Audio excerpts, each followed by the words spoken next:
À 16 ans, quelqu'un m'a dit que j'avais pas de cœur. Ce quelqu'un, c'était mon père.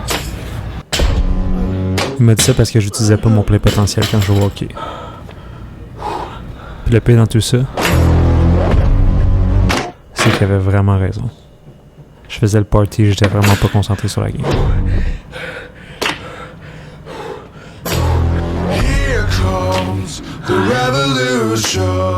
Un peu plus tard, ma petite soeur a eu un énorme accident d'auto. On pensait vraiment la perdre. C'est à cet instant que j'ai réalisé que la vie était vraiment précieuse. On sait jamais quand ça peut s'arrêter. Et depuis ce jour, il n'y a plus une personne qui va pouvoir dire que j'ai pas de cœur.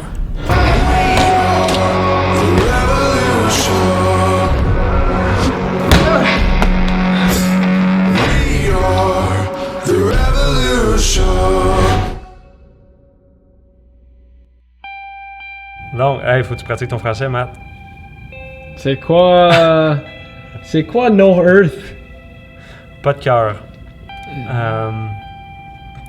L'expression pas de cœur, tu sais, il y en a qui disent t'as pas de cœur parce que.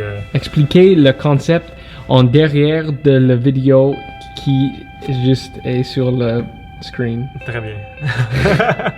Bravo, Matt. Donc, je pensais faire une partie de cette vidéo-là un peu style interview, puis juste donner un peu plus de contexte sur la vidéo qu'on vient de faire. Puis je veux juste dire que mon père il est vraiment awesome, puis j'ai une vraiment belle relation avec mon père. Mais le concept de tout pas de cœur, de où c'est venu, j'ai commencé à jouer au hockey, j'avais 2 ans. Puis c'était vraiment intense. Là. Mon père, il était vraiment bon au hockey, puis il m'a tout le temps poussé au maximum. Puis il y a beaucoup de fois qu'il m'a dit t'as pas de cœur, t'as pas de cœur. Puis la raison pourquoi, c'est que je me donnais pas 100% de mon potentiel.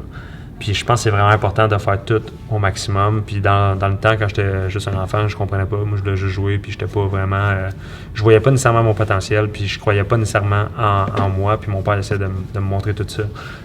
Je dis pas que là, vous faites de la mauvaise manière ou de la bonne manière, parce que regardez aujourd'hui tout ce que je fais, je trouve ça vraiment bon. Puis je pense que ça a été fait d'une façon qui est restée marquée. Puis aujourd'hui, il n'y a plus personne qui va me dire ça, parce que tout ce que je fais, je le fais à 100%. Est-ce que c'est une bonne chose? Est-ce que c'est pas une bonne chose? Il y a le contexte, tu peux être trop extrême puis tout. Moi, je suis quelqu'un de vraiment extrême. Quand je fais de quoi, je vais le faire au max. Je vois pas le but de faire de quoi qui est juste à moitié. C'est sûr qu'il faut avoir une balance. Des fois, avoir un downtime puis tout, puis d'apprécier la vie, d'être plus dans le moment présent, puis de voir ses amis puis tout ça. C'est sûr que présentement, je le fais pas assez parce que je suis comme dans une session plus de grind, puis c'est comme ça. Bon, ça le dit. Le concept de pas de cœur. Ça a commencé, dans le fond, quand je jouais au hockey. Mon père, à 16 ans, il m'a dit « J'arrête de venir te voir jouer au hockey parce que tu joues pas à ton full potentiel, puis je veux pas te voir waste ton potentiel. » Fait qu'il a arrêté de venir jouer au hockey. Au début, j'étais comme « je m'en fous un peu. Je vais continuer à faire le party.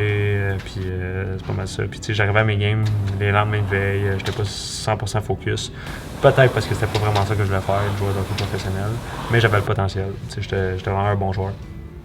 Puis aux alentours de 18 ans, je repensais à ça, puis tu sais, ça me faisait chier quand même un peu que mon père ne vienne plus me voir jouer. Mais en même temps, je comprenais, tu sais, je commençais à connecter un peu les points, puis qu'est-ce que la vie en était, surtout après l'accident de ma soeur, dans le fond. Elle a eu un gros accident d'auto, puis là, j'étais comme, crime, c'est quoi le meaning of life, tu sais, c'est quoi le but, tu sais, est-ce que je veux juste drift off sur la vie, genre, puis juste être quelqu'un qui fait les choses, puis j'ai ma job, puis je le fais, puis bravo, Marc, t'as fait ça.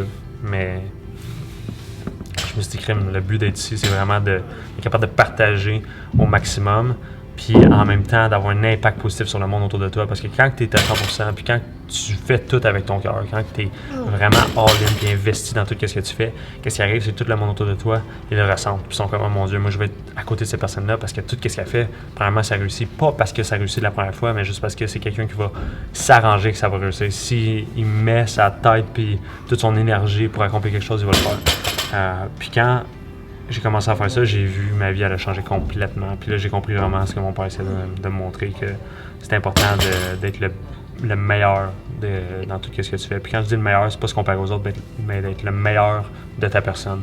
Parce que quand tu fais ça, tu apprends vraiment beaucoup de choses. Puis veux pas, peu importe dans quoi tu vas t'investir, ça va marcher.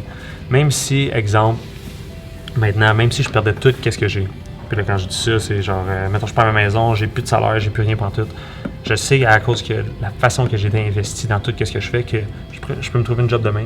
Il y a n'importe qui, je vais demander, je peux-tu travailler? Ils vont dire oui, là, parce qu'ils savent que je suis quelqu'un qui va prendre soin de tout.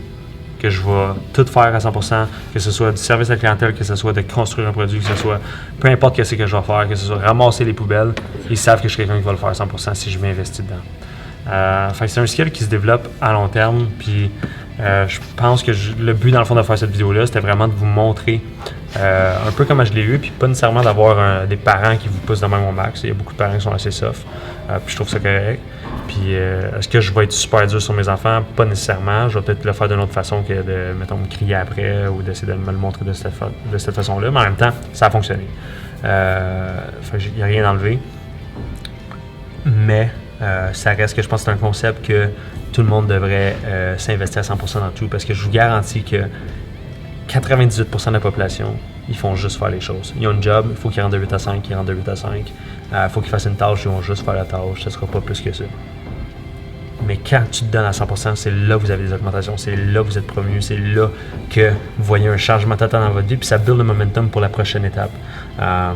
Puis la façon, quand on commence à faire ça, c'est incroyable comment votre vie va changer. Puis moi, ça a changé pour moi. Depuis 2011, là, c'est fou tout ce que j'ai accompli. Puis même encore, je trouve que j'ai rien fait. Est-ce que j'étais un achiever? Oui. Est-ce que j'ai tout le temps été comme ça? Non. Je me rappelle quand j'avais 5 ou 6 ans, ma mère était venue me voir parce que je me tapais la tête dans le mur en disant que j'étais un pas bon. Puis là, ma mère m'a dit, tu vas jamais dire ça. Tu dis plus jamais ça.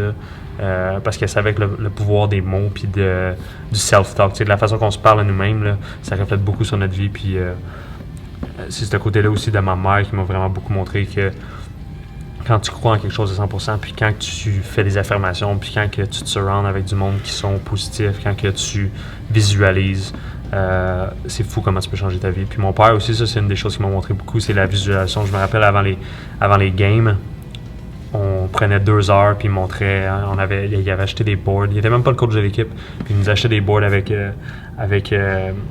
c'était un board de la ice, de la glace avec tout, puis là, on planifiait des jeux. S'il arrive ça, tu fais ça. Si c'est ça qui arrive, c'est ça que tu fais. Fait qu'il me montrait vraiment à me préparer mentalement puis à visualiser ma game. Je me rappelle, on s'en allait voir la game, c'était certains types de musique. C'était vraiment, tu te concentres sur ta game, tu visualises toutes les plays, tu te visualises jouer, tu visualises quand tu vas faire une shot, quand tu es à telle place, tu shots où.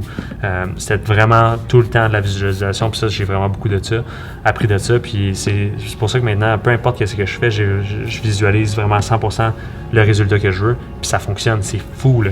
Que ça soit de signer un sponsorship avec Silcar, que ça soit de signer un sponsorship avec un tracker de health, que ça soit n'importe quoi, tout ce que j'ai fait dans les 8 dernières années, je l'ai tout le temps visualisé avant même que ça arrive. Puis des fois, je l'ai visualisé 2 ans avant, 3 ans avant, puis ça arrive à un moment donné, quand je suis prêt. Fait que c'est fou. Fait que ça, c'est ce que mon père m'a montré. Puis je pense que le concept de ne pas avoir de cœur, c'est quelque chose que faut prendre en considération. Puis je pense que c'est important d'être au maximum dans tout ce qu'on fait parce que ça influence les générations futures. Puis ça fait avancer l'humanité. Si la génération d'après étudie tout ce que j'ai créé, mon but, là, c'est qu'ils avancent plus vite que j'ai avancé, qu'ils apprennent de mes erreurs, puis qu'ils soient meilleurs que moi. Mon but de tout le monde qui regarde cette vidéo-là, je veux juste que vous appreniez de mes erreurs, que vous soyez meilleurs que moi, vous avez une longueur d'avance sur moi. Parce que moi, je suis en train de tout faire ça, puis je suis comme dans le processus de tout apprendre tout ça, puis c'est la raison pourquoi je fais des vidéos, c'est que je veux que vous appreniez à plus soyez meilleurs que moi. Fait que c'est ça en gros, je pense que c'est ça le concept de power de cœur, puis je pense que c'est important de se donner à 100%. Laissez-moi savoir en dessous de la vidéo si vous trouvez que c'est vrai, puis si vous avez des situations qui vous ont montré que vous auriez dû vous donner à 100%. Je trouve que c'est vraiment un sujet très important, puis j'espère que vous avez aimé ce concept de vidéo-là. C'est un concept totalement nouveau, on a fait ça super cinématique, on fait des belles shots puis tout, mais le but c'est que les vidéos soient partagées parce que je pense qu'on a vraiment plus de profondeur dans nos vidéos que juste des belles shots. Fait que c'est ça en gros. Partagez la vidéo, commentez en dessous de la vidéo, donnez-y un like, ça aide vraiment beaucoup la chaîne. Puis mon but, c'est d'être à 50 000 abonnés d'ici janvier en français. Ce serait quelque chose de vraiment remarquable. Puis je dis pas ça juste pour les stats, mais c'est juste que je peux voir l'impact que je peux avoir sur le monde. Puis je trouve ça cool d'avoir du monde qui suivent, puis qui interagit, puis qui sont comme, mon Dieu, cette vidéo-là, il m'a vraiment interpellé. Puis c'est ça le but, dans le fond, c'est vraiment de partager du contenu, puis vous donner le plus possible. Donc, sur ce, merci d'avoir écouté la vidéo. Donnez-y un pouce bleu comme Thibaut mon grand ami Thibaut de la France va dire. Un gros pouce bleu sur la vidéo. Puis on se voit dans la prochaine vidéo. Peace out.